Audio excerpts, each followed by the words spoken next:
Rocío Mendoza se comunicó conmigo para invitarme a un festival, el Festival Vértice, que se realiza este año como tantos otros eventos de manera virtual. Es un festival de diseño hecho en Guatemala. Ella me propone hacer una charla sobre la profesión del diseño en Guatemala y cuál es su futuro. En ese momento yo tenía solo 4 entrevistas a diseñadores guatemaltecos para el podcast. Entonces le propuse que hagamos una serie en la que entrevisto a otros diseñadores y diseñadoras guatemaltecos para tener en total por lo menos 10 entrevistas y justamente poderles hacer esa pregunta a ellos. ¿Cuál es el futuro de la profesión en Guatemala? Me pareció que como argentina viviendo en Finlandia hace 21 años era poco lo que podía decir sobre la profesión del diseño en Guatemala hoy. Le pedí una lista de diseñadores para entrevistarles y como siempre, unas conocen a otros, terminamos armando esta serie, Guatemala y Diseño. Hoy publicamos el primer episodio de la serie y en total publicaremos 6 al hilo. Así que sintonicen sus orejas para aprender qué pasa en Centroamérica. Melissa Leiva es una diseñadora guatemalteca actualmente viviendo en Brasil. Ella trabaja con teatro, más específicamente con teatro del oprimido en relación al diseño. Nos va a contar sobre un laboratorio de innovación con jóvenes en zonas rurales y su trabajo como educadora. Mi nombre es Mariana Salgado, esto es Diseño y Diáspora.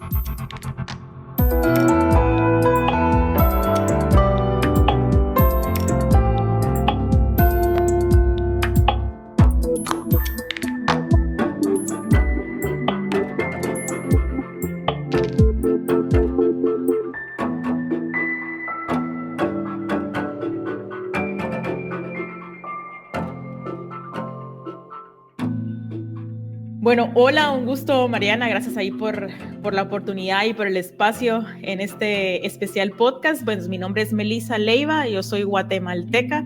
Tengo 32 años, casi 33 ya, entrando a la edad. Y nada, pues soy diseñadora industrial. Estudié en la Universidad Rafael Landívar y también estudié arte dramático en la Universidad Popular. Estudié teatro también, así que una buena mezcla ahí entre el diseño y el teatro. ¿Y usas el teatro para hacer diseño? Sí, algunas veces sí. Utilizo el teatro del oprimido para espacios participativos, que me parece súper genial ese tipo de metodologías. De hecho, estuve escuchando un podcast ahí que tú sacaste con un chico que también creo que era brasileño, ¿no? Lo he utilizado poco, pero me gustaría mucho más como utilizar esta herramienta como parte del diseño, ¿no? Totalmente. ¿En dónde estás viviendo? Ahora estoy viviendo en Brasil, en Sao Paulo. Hace poco tiempo, hace 3 meses me vine para acá. Ok, ¿y qué fuiste a hacer? Ahora estoy trabajando en una empresa que se llama Fomenta, que lo que hacemos es poder vincular necesidades de ONGs, de organizaciones sociales, principalmente en temas de gestión interna, y lo vinculamos con programas de voluntariado corporativo con empresas privadas. Entonces, las empresas ponen a disposición voluntarios que tengan experiencia en algunas temáticas específicas o técnicas, ¿no? Como administrativas, comunicacionales, y facilitamos encuentros entre las ONGs y los voluntarios para que los voluntarios puedan apoyar a través de metodologías innovadoras a solucionar las problemáticas de estas organizaciones. Eso es lo que estoy haciendo ahora en la empresa acá en Brasil, y también estoy trabajando en una empresa en Guatemala que se llama Social Lab, que lo que hace es que promovemos emprendimientos socioambientales. Son emprendimientos de jóvenes rurales, principalmente de áreas rurales, y apoyamos a poder desarrollar sus emprendimientos, ¿no? Sabemos de que hay un reto bastante grande de poder desarrollar emprendimientos principalmente en estas áreas, ¿no? Que tienen bastantes limitantes tecnológicas, con acceso al sistema económico en general, ¿verdad? Entonces estamos apoyando con herramientas también innovadoras a que estos emprendimientos puedan desarrollarse en el país. A ver, vamos despacito, empecemos por este Social Lab. ¿Por qué se llama laboratorio? Es un laboratorio de innovación social. Lo que hacemos es generar metodologías innovadoras, ¿no? Para poder apoyar al desarrollo de estos emprendimientos. Ahí es un laboratorio porque vamos experimentando con varias metodologías, herramientas, personas principalmente, ¿no? Es un laboratorio que está presente en 6 países de Latinoamérica. Está en Chile, en Argentina, en Guatemala, en México, en Colombia y en Uruguay.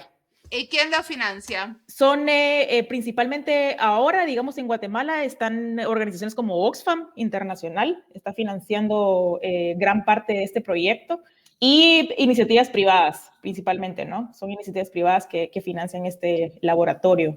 O sea, este laboratorio se podría decir que es en sí una ONG. Es una empresa social, es una empresa, sí. Ok, ¿con fines de lucro o sin? Sin fines de lucro igual, sin fines de lucro. Y decime una cosa, cuando ustedes dicen generamos metodologías, contame alguna o contame un proyecto donde generaron una metodología y qué quiere decir una metodología innovadora para vos. Ya, mira, principalmente estamos trabajando igual con grupos, como te mencionaba, rurales, ¿verdad? En áreas que son un poco marginadas de Guatemala. Entonces, lo que hacemos es que tenemos que adaptar algunas metodologías que utilizamos con otros grupos. Principalmente te cuento una de Design Thinking, ¿no? Que es una metodología bastante, pues, conocida en el mundo del diseño, ¿no? Nos ha tocado como hacer algunas variantes, principalmente ahora con la pandemia, ¿no? Que la mayoría de talleres los hemos trabajado virtuales, grupos que no tienen acceso a Internet. Entonces nos ha tocado como ir a visitar, utilizar algunas metodologías un poco más participativas del Design Thinking, ¿no? Y nos hemos encontrado, digamos, en el punto en el que nos ha tocado como ir cambiando un poco estas metodologías, porque las personas no lo entienden tan fácilmente, ¿no? Entonces hemos ido como que empezar a diseñar algunas preguntas, más como que, ¿qué piensan ustedes? ¿Cómo mirarían si realizamos este tipo de metodologías con ustedes? Y nos hemos tocado como que ir cambiando un poco para adaptarnos a este contexto. Y a ver, contame qué cambiaron, qué hubieran hecho en otro contexto y cómo lo cambiaron. Ya, suponete, en un taller que trabajamos con el BID, con el Banco Interamericano de Desarrollo, hicimos un bootcamp durante una semana. Todos los días participaban jóvenes. Por ejemplo, en la sesión número 1 hacíamos un kickoff como una introducción. En la sesión número 2 hacíamos un árbol de problemas para entender cuáles eran las problemáticas que estaban afectando actualmente en la sociedad. En la sesión 3 trabajamos, por ejemplo, teoría de cambio, ¿no? Que cuál era el impacto que ellos quieren realizar con este proyecto. En la sesión 3 trabajamos, por ejemplo, el Canvas, que es ya la metodología para desarrollar el modelo de negocio. En la última parte trabajamos el pitch, que es cómo presentar el proyecto o el emprendimiento ya como al público o a los inversionistas. Y esto funcionó muy bien con este grupo, ¿no? Porque eran grupos de Nicaragua, de Costa Rica, de Centroamérica en general. Lo trabajamos virtualmente y fueron metodologías que inclusive pudieron participar mentores de Argentina, de Colombia, de México, de parte del banco, ¿no? Entonces como que fue bastante enriquecedor, mientras que con estos grupos rurales tuvimos que ir nosotros presencialmente, ¿no? Como ser nosotros quienes pudiéramos dirigir estas metodologías y no utilizábamos herramientas virtuales, ¿no? Como que, por ejemplo, con el BID utilizábamos herramientas como Mural, que es una herramienta bastante versátil ahora que se usa mucho, mientras que con estos grupos eran cartulinas y papeles en las paredes y que ellos pudieran poner post-it, ¿verdad? Un poco más más conversado, ¿verdad? Y más participativo. Y aprovechamos mucho estos espacios para generar actividades más humanas, ¿no? Como desde entender cuáles eran las problemáticas que estaba viviendo la comunidad. Invitamos también a líderes comunitarios para que pudieran contar un poco sobre la participación de ellos y el rol de los líderes dentro de las comunidades, ¿no? Como que sí vemos mucha diferencia y un abismo bien grande entre la virtualidad y los espacios presenciales. Y los dos espacios tienen sus ventajas y sus desventajas, ¿no? Como lo que hablábamos desde la virtualidad, permite acercar a otras personas y a otras redes, y en lo presencial permite acercar mucho el tema humano, ¿no? Como más humano, más presencial. Entonces se vive desde dos mundos, ¿no? Sí, lo analógico, ¿no? El papel y el cuerpo y lo físico de ese estar ahí en el mismo espacio. Exacto, sí. Inclusive hay una metodología que te digo que se llama como el reloj del tiempo, ¿no? Que es como la máquina del tiempo, que es como si hay un grupo, por ejemplo, de jóvenes de 6 personas, ellos tienen que colocarse con sus cuerpos y formar una máquina entre ellos y están representando algo que ellos están sintiendo en ese momento, ¿no? Entonces fue muy rico porque, por ejemplo, un grupo mostraba que lo que ellos estaban sintiendo era el miedo, ¿no? Y el miedo de poder realmente generar impacto en medio de la pandemia, y fue bien interesante cómo ellos colocaron sus posturas, ¿no? Como quién representaba qué parte de la máquina. Entonces creo que fue muy rico, mientras que eso no lo puedes hacer en un espacio virtual, ¿no? Sí, totalmente. Pero ¿No tuvieron también que cambiar un poco esta manera que tienen de usar el Spanglish? Porque a mí cuando me hablas de bootcamp, design thinking y pitch, yo digo, ¿por qué coño no le están diciendo pensamiento en diseño, discurso vendedor o taller intensivo de 2 días en vez de ponerle bootcamp? Totalmente, totalmente. De hecho, te digo, las comunidades con las que trabajamos hablan quechí, que es un idioma maya.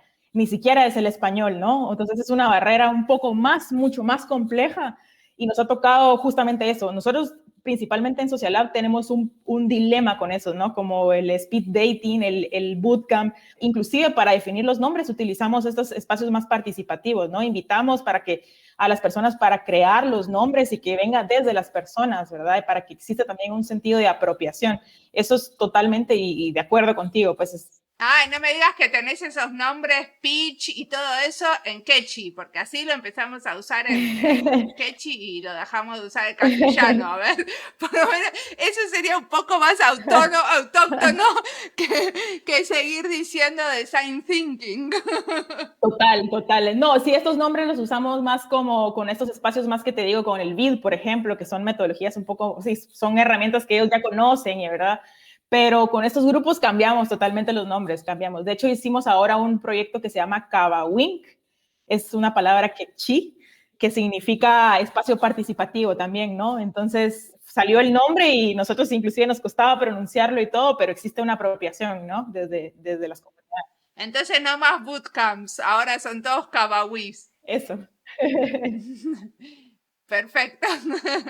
Este Social Lab también es en Latinoamérica y sin embargo se tiene un nombre en inglés. ¿Eso es parte de la influencia de los que están financiando este tipo de propuestas? De hecho, no, se eligió el nombre, el Social Lab surgió en Chile, porque no sé si vos conocés la organización Techo, de Un Techo para mi País.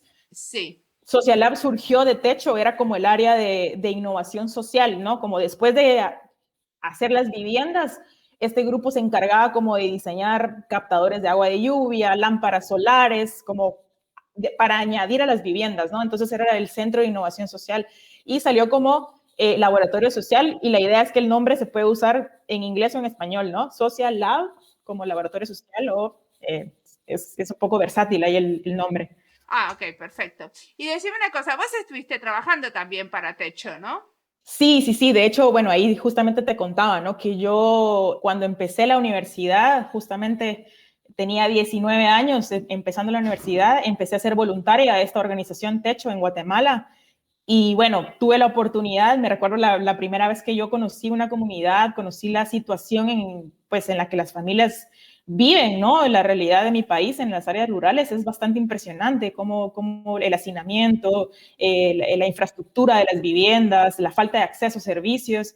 Y eso a mí me cambió totalmente la mentalidad, ¿no? Y a partir de eso, yo durante toda mi carrera estuve diseñando productos que fueran enfocados a solucionar estas problemáticas. De hecho, mi proyecto de grado o mi tesis fue un sistema de captación y almacenamiento de agua de lluvia, ¿verdad? Porque uno de las personas con las que yo construí su vivienda falleció por un problema de contaminación de agua, ¿no? Entonces, para mí fue algo que me impresionó muchísimo y me hizo como cambiar bastante como el giro y hacia donde yo me quería enfocar, ¿no?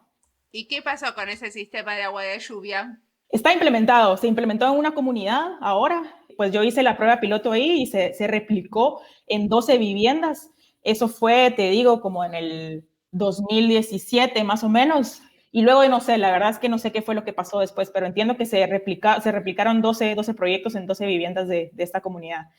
Luego entré ya a trabajar dentro de Techo, empecé a trabajar como directora de comunicación. Ahí algo que yo nunca no había estudiado y no sabía, pero me gustaba mucho cómo se manejaba la comunicación dentro de Techo y estuve 3 años trabajando ahí y luego fui gerente general de Techo en Guatemala, ¿no? Que fue una experiencia también muy transformadora, con mucha responsabilidad, ¿no? Liderando un equipo de 30 personas y más de 200 voluntarios. Que fue una experiencia que también fue muy linda para mí, estar en ese rol, ¿no? Buenísimo. ¿Y qué pasó después?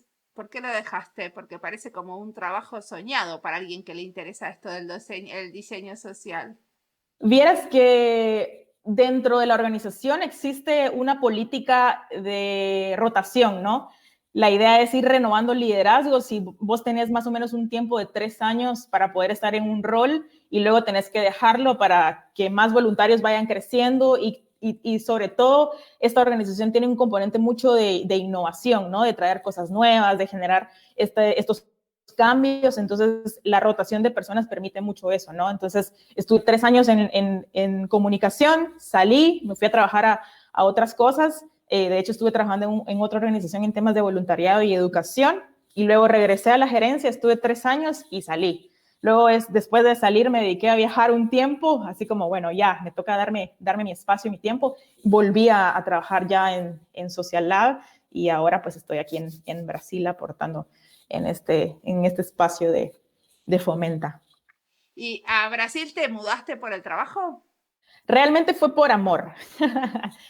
Sí, mi novio es brasileño, entonces ya habíamos viajado por un tiempo y ya me tocó decidir moverme para acá porque era insostenible estar viajando tanto y estar lejos. Entonces yo realmente la razón principal fue esa y ahora pues ya busqué un laburo acá y tratando también de buscar otros espacios para crecer, ¿no? Totalmente. Y contame sobre Fomenta, ¿cómo es esto de vincular el trabajo de ONGs con voluntariado especializado, ¿no? Porque lo que ustedes buscan es como ayudar a las ONGs con gente que sabe sobre algún tema específico. ¿Entiendo bien?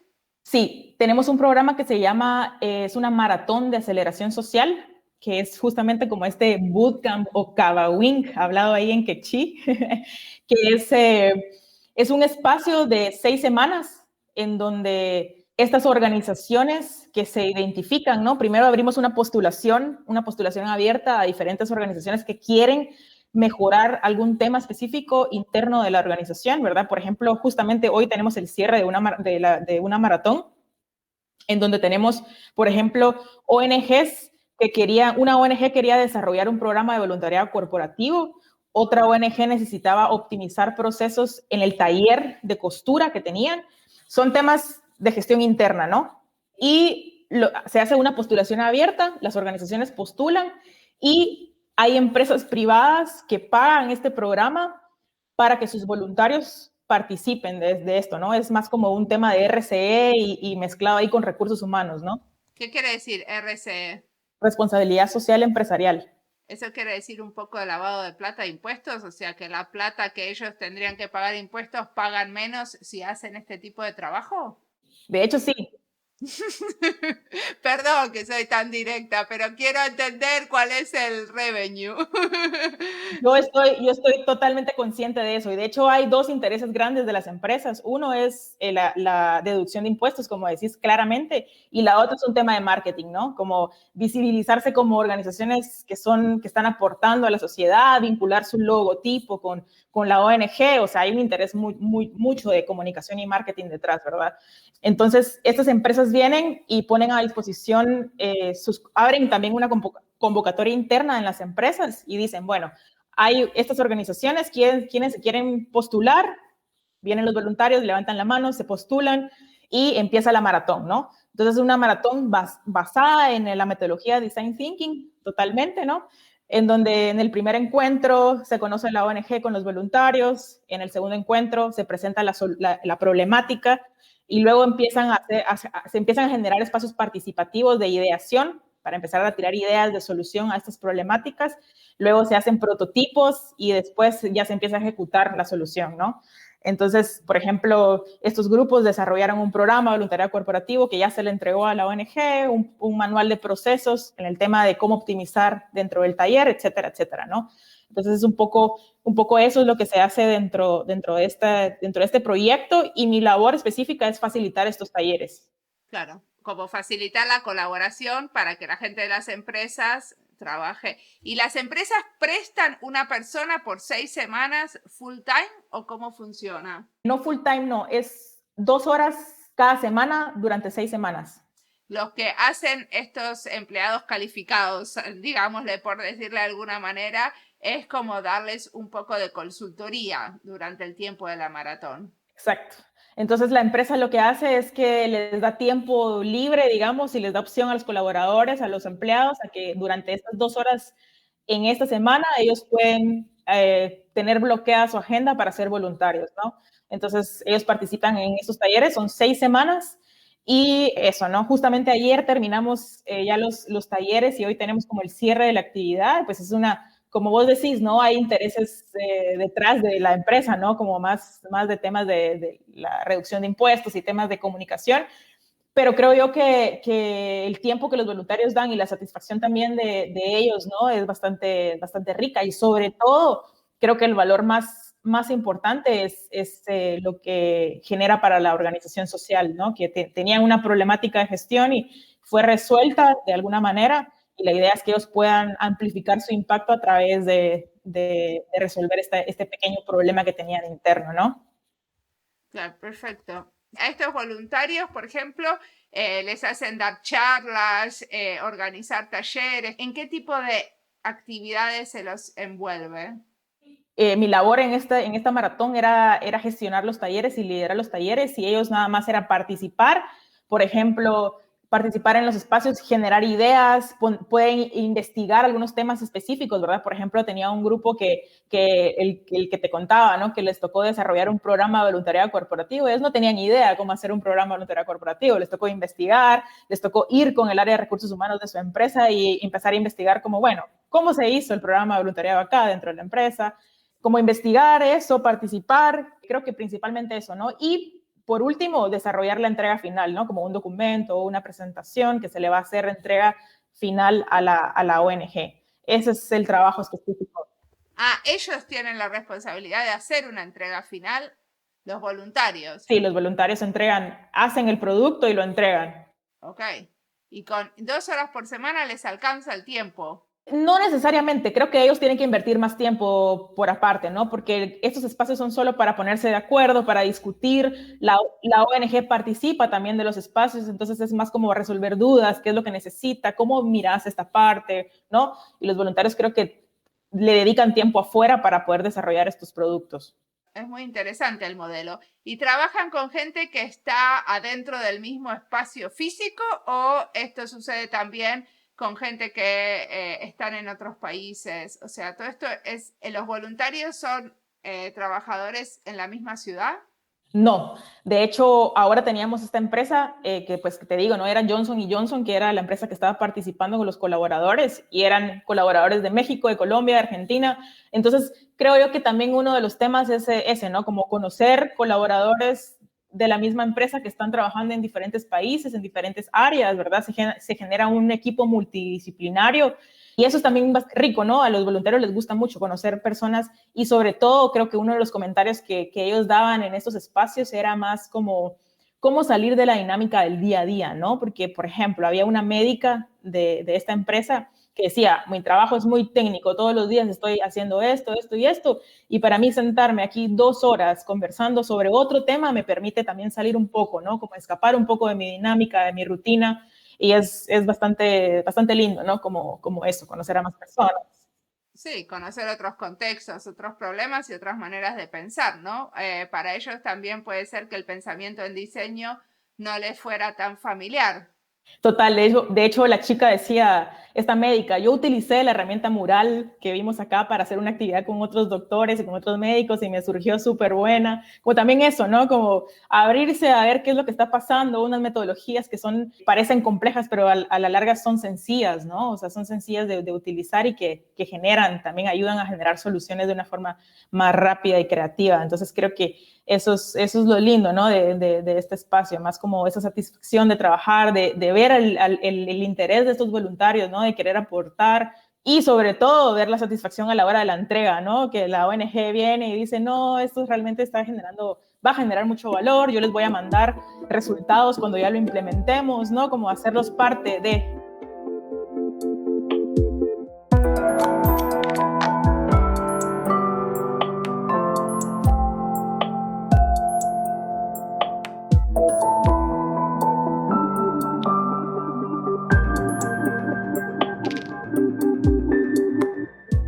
Este episodio será parte obviamente de la lista Guatemala y Diseño. diseño en laboratorios de innovación, comunidades indígenas y diseño, y educación en diseño. De todas maneras, no puedo no tirar unos hilos con otras charlas que se conectan con esta.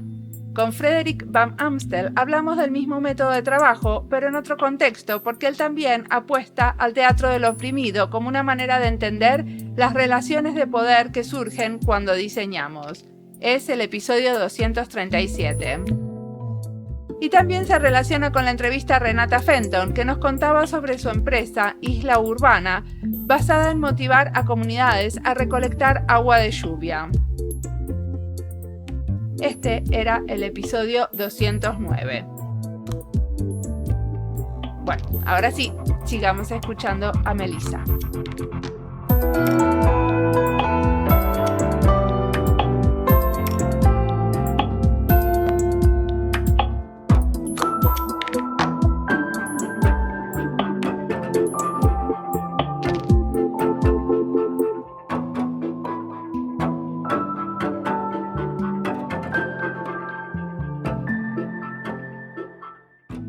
Lo del aparato me parece que es un modelo genial. ¿Tienen aparte otro tipo de modelos de colaboración? Sí, también hay programas para poder acelerar a ONGs específicamente. O sea, las ONGs vienen, se postulan. Fomenta tiene programas para poder acelerar internamente a las ONGs directamente desde Fomenta a las ONGs con temáticas un poco más profundas. ¿Qué quiere decir acelerar? Que empiecen a facturar más, que corran maratones. ¿Qué quiere decir? Acelerar es que empiecen a ser más efectivos, ¿no? En su gestión y en el impacto que están generando dentro de su sociedad, dentro de la sociedad, ¿no? Un poco eso. Como, sí, fortalecerlos con herramientas específicas para que ellos puedan, primero, por ejemplo, conocer cuál es el diferenciador, cómo pueden ofrecer, digamos, el más, o cómo pueden dar a conocer el trabajo que están haciendo, cómo pueden visibilizar con resultados, ¿no? E indicadores el impacto o el trabajo que están haciendo dentro de la sociedad, un poco eso, ¿no? Como a veces las organizaciones no saben cómo cuantificar, cómo encontrar eso, ¿no? Entonces la idea es poder ayudarles a que ellos puedan mostrar y poder identificar estos puntos. ¿Las ONGs sí son brasileras del área de Sao Paulo? No, de hecho no. De hecho, ahora tuvimos una organización de Chile que se llama Nuestros Hijos. En Argentina estuvimos con el Banco de Alimentos, estuvimos con Media Pila, que es esta organización que trabaja con temas con mujeres, ¿no? Que en temas de emprendimiento y en temas de trabajo en oficio.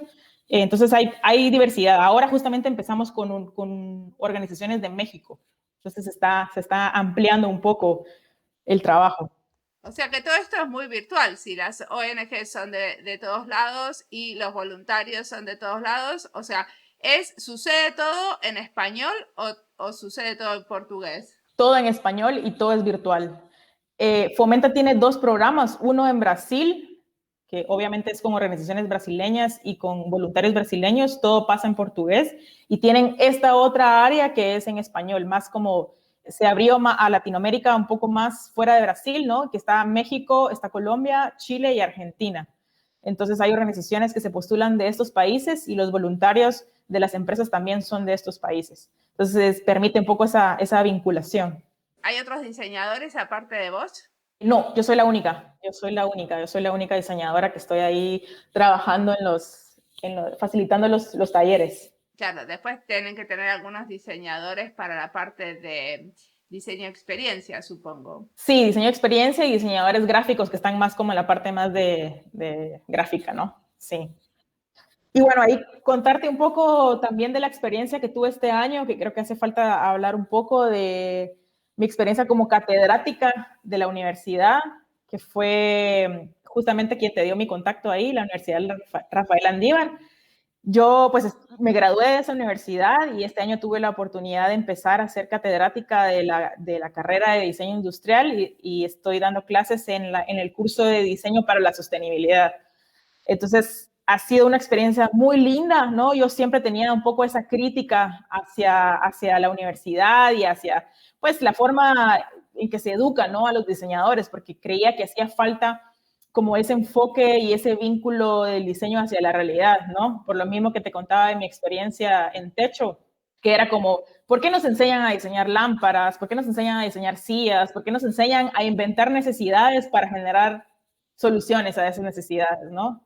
Sí, yo con las lámparas y las sillas tengo una cruzada. Es como, por favor, no más lámparas y más Yo sillas. también, yo siempre lo digo, como, ¿por qué? Por favor, no podemos pensar en otras cosas de la vida. Exacto, ¿no? Eso, ¿no? Como que siempre te dicen, bueno, vos estudiaste diseño industrial, diseñas sillas, diseñas lámparas. No, o sea, No, es que si estudiaste diseño industrial y nunca diseñaste una silla y una lámpara, me saco el sombrero.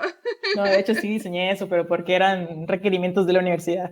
Pero por eso te digo, ¿no? Como había una crítica un poco grande sobre, ¿cuál es mi rol, ¿no? Como diseño. O sea, hay una lista de problemáticas súper grandes en mi país y en el mundo, sobre todo en temas ambientales, en sociales, económicos, y creo que el rol es poder primero identificar, tener ese acercamiento con la problemática para empezar, entenderla y generar soluciones a través del diseño para estas problemáticas, ¿no? Entonces, yo cuando tuve esta oportunidad decía, bueno, es mi oportunidad de poder transmitir estos mensajes a estudiantes, ¿no? A personas, a jóvenes que están ahora formándose en esta carrera y que yo no tuve la oportunidad de que alguien me dijera eso como, como estudiante, ¿no? ¿Y qué hiciste? ¿Hiciste algún experimento con los estudiantes? Quería hacer mucho, pero estaba con la virtualidad, ¿no? O sea, la limitante era la virtualidad y era que, bueno, yo lo que quería era llevarlos a un basurero, a una comunidad, ¿verdad? Que realmente tuvieran ese acercamiento, porque al estudiar en una universidad privada, viste que tenés cierto tipo de privilegios y que en algunas ocasiones no tenés esa oportunidad de tener ese acercamiento con la realidad, ¿no? Esta universidad es la universidad privada. Sí, es una universidad privada. Somos estudiantes, fuimos estudiantes con privilegios, ¿verdad? No te voy a mentir, ¿no? Entonces creo yo que justamente eso, pues ese privilegio a veces te aleja. Bueno, sos privilegiado si también vas a la universidad pública. Ya ir a la universidad es un privilegio, ¿no? Total. Dentro de este privilegio que vos decís, es difícil, ¿no? Como ese contacto con la realidad. A veces estamos muy lejanos a esa realidad y vivimos en una burbuja. Entonces es como cómo poder acercarles, ¿no? Y yo quería hacer mucho. Yo se lo dije a Regina, que es la directora de la carrera, como, mira, yo quiero llevar esto.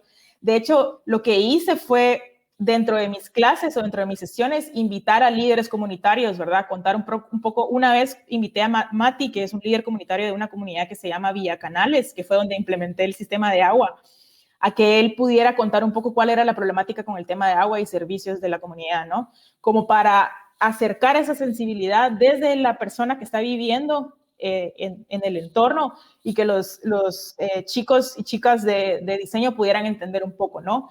Invité también a emprendedores sociales. Hicimos una semana de la innovación en la universidad.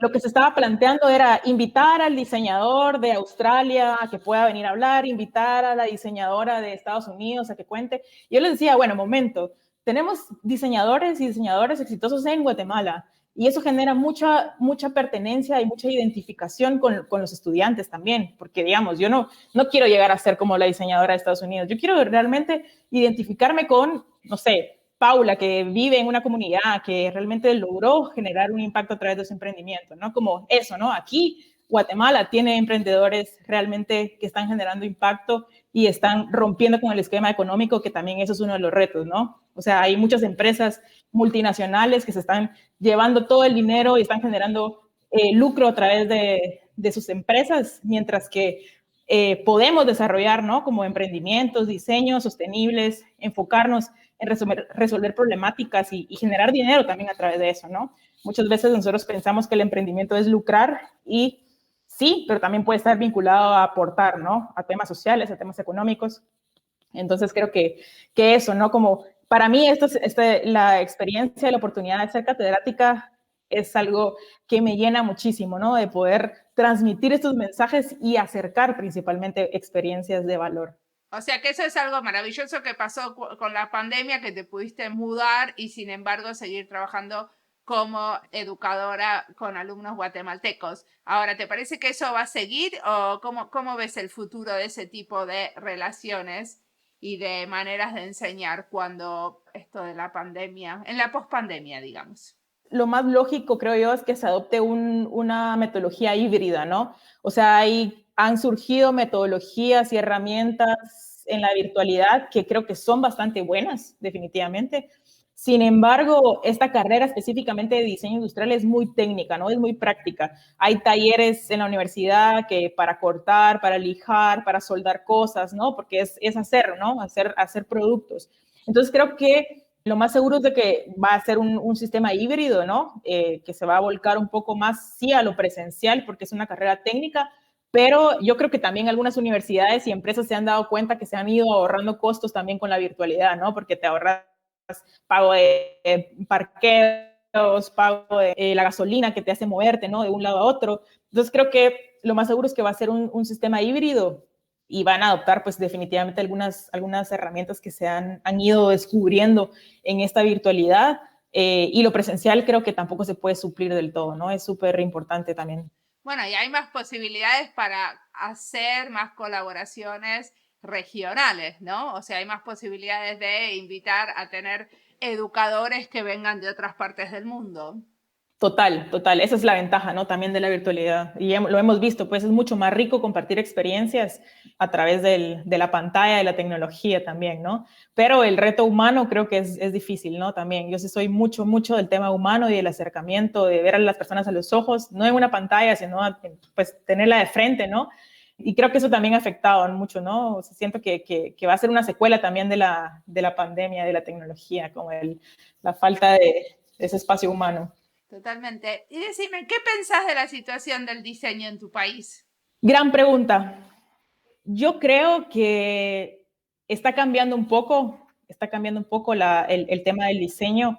Hay mucha inversión, principalmente de la cooperación internacional, en posicionar problemáticas sociales y ambientales, creo yo.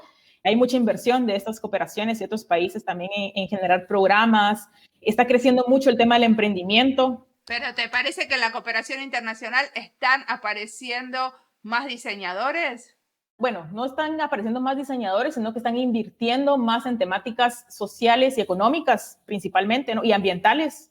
Pero la cooperación internacional siempre invirtió en problemáticas ambientales y sociales. Pero ahora siento que en Guatemala más, o sea, siento que hay más, está llegando mucho más ese tema, ¿no? Está un poco más posicionado y por lo mismo hay bastante enfoque del tema de los diseñadores en poder meterse, ¿verdad? Porque hay fondos concursables, hay programas de educación en estos temas, entonces creo que hay un poco más de interés en los diseñadores en adoptar estas temáticas, porque hay recursos, ¿no? Hay recursos. Creo que eso y lo que te decía también el tema yo sí soy mucho como el tema del emprendimiento, ¿no? Como siempre vinculo el tema del diseño con el emprendimiento, creo que hay una oportunidad grande también de pequeños empresarios que está ahora metiendo mucho el tema del crecer, ¿no? Poder crecer a través de sus pequeños emprendimientos y el tema del diseño ahí es súper clave, ¿no? De cómo diseñar productos, de cómo diseñar estrategias para ser competitivos, perdón, cómo generar estrategias para ser competitivos. Creo que eso es súper, súper clave. Y inclusive las universidades, por ejemplo, lo que te decía, creo que también están abordando temáticas un poco más del tema de la sostenibilidad, ¿no? Hace falta muchísimo, definitivamente, ¿verdad? Muchísimo, sobre todo apoyo en temas de gobierno y políticas, que creo que vamos para atrás y eso creo que es bastante preocupante. ¿No hay diseño en el sector público? No hay diseño en el sector público, no hay. No hay un interés tampoco del lado público, ¿no? Como aportar y generar sensibilidad con esta temática. Entonces creo que ahí hay un retroceso súper grande.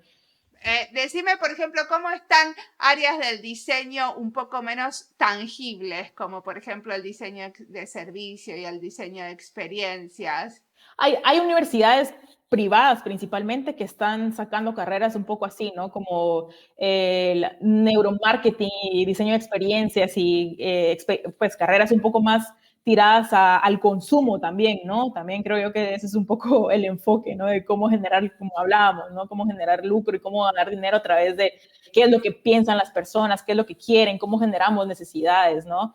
Creo que eso sí hay principalmente en universidades privadas. Bueno, porque hay más salida laboral y las universidades privadas siempre fueron como más flexibles en abrir y cerrar diferentes programas, ¿no? Esto da de comer ahora, lo abrimos, esto no da de comer, lo cerramos. En cambio, las universidades estatales son un poco más lentas en sus procesos. Total. De hecho, en Guatemala solo hay una universidad pública, solo hay una, y solo tiene arquitectura y diseño gráfico. Es lo más cercano al diseño que hay. Entonces, también hay pocas, digamos, o sea, el 60% de la población en Guatemala vive en pobreza. De ese 60%, ¿quién tiene acceso a una universidad privada? O sea, es casi nulo, ¿no? O sea, ¿y quiénes tienen acceso a una universidad pública? ¿Cómo está esa estructura para que las personas puedan estudiar, puedan acercarse al tema del diseño? No se conoce, ¿no? Como que de por sí eso, ¿no? Como somos un país principalmente pobre, ¿no? Como con un retroceso muy grande en temas de nutrición, de salud, de educación principalmente, ¿no? O sea, niños en Latinoamérica, bueno, yo me puedo empezar a hablar números ahí porque me encanta hablar de números y porcentajes de las problemáticas, pero sí, o sea, te digo, somos un país realmente con una infraestructura pobre en temas de educación y las personas que tienen acceso a esta educación superior privada, por ejemplo, en diseño industrial solo existe en Guatemala en esta universidad que te digo, en la Landívar. Es la única universidad privada y única universidad en Guatemala que tiene esta carrera. Entonces también hay poco acceso. Ok, ¿y qué harías vos para reactivar el diseño en tu país?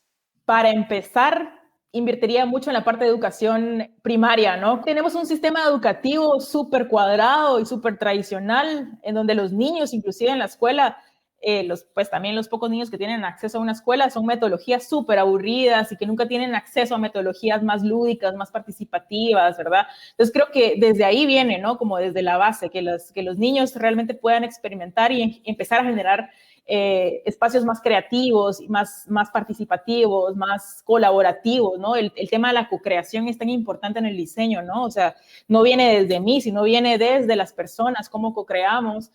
Creo que invertiría mucho en la parte más, en la base, ¿no? En los niños, para empezar eso.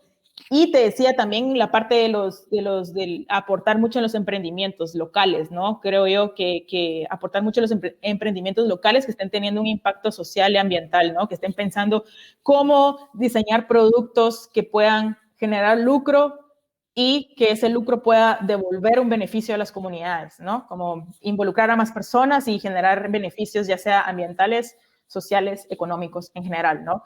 Creo que eso, y bueno, me encantaría poder generar políticas públicas, eso sería un sueño, ¿no? Que desde el gobierno y desde lo público vengan políticas para incentivar emprendimientos, para apoyar herramientas, para, no sé, dar créditos, que las personas puedan tener acceso, porque ese es otro tema, ¿no? ¿Quién tiene acceso a un crédito en un banco para poder emprender? Las tasas de interés son altísimas. Quien saca un préstamo se queda endeudado el resto de su vida, ¿no?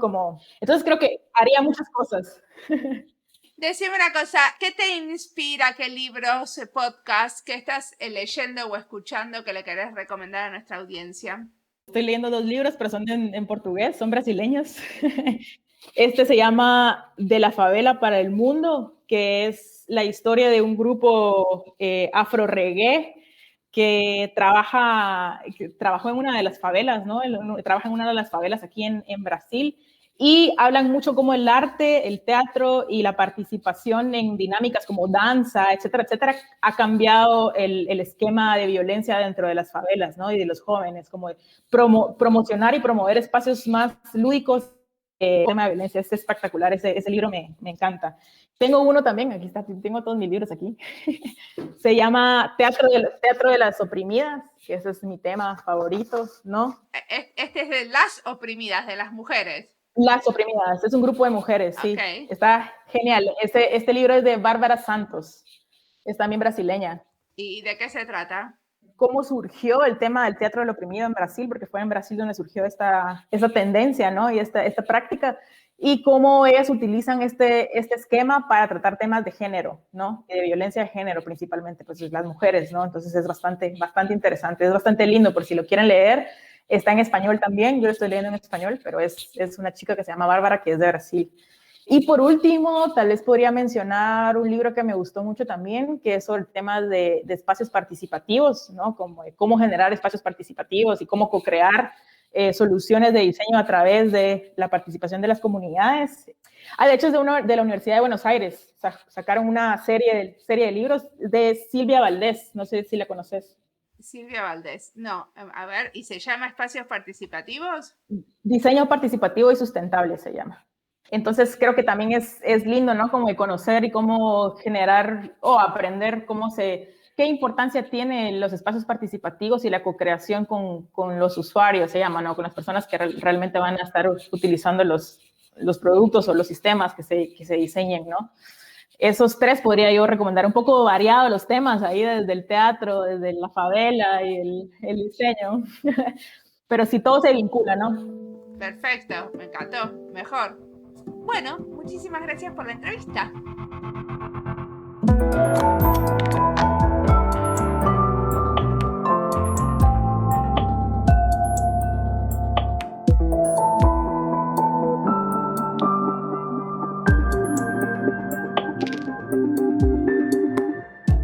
Cuando le pregunto a Melissa qué haría para activar el diseño en Guatemala, me contesta que invertiría en los niños y los emprendimientos locales. En otras palabras, usaría el diseño en áreas claves que necesitan desarrollo en su país. O sea, no malgastar el tiempo y los recursos de diseñadores en otras áreas, porque son esas las que pueden activar la economía y la vitalidad del país. A mí esa respuesta me parece súper sabia, porque al final los diseñadores nos dedicamos a muchas cosas y quizás la diversificación nos trae el entender el contexto desde diferentes ángulos, pero no lo de juntar fuerzas desde el mismo lugar. Entender dos áreas claves como la educación primaria y la activación de la economía desde el emprendedurismo local pueden hacer la diferencia. Creo que es una buena respuesta para la pregunta que surgía desde el festival, donde nos preguntábamos cuál es el futuro del diseñador. Según lo que yo escuché de esta charla con Melissa, el futuro está en invertir el trabajo de diseño en áreas estratégicas que permitan la participación de comunidades indígenas a través de nuevas metodologías. ¿Qué escucharon ustedes? ¿Qué agregarían? Como siempre, la música del podcast es de Antonio Zimmerman. El diseño de sonido es de Julián Pereira. Este podcast está publicado con licencia creativa común con atribuciones. Esto fue Diseño y Diáspora. Pueden seguirnos en nuestras redes sociales de YouTube, Instagram y Twitter o visitar nuestra página web diseñoydiaspora.org. No olviden recomendarnos. Nos escuchamos en la próxima.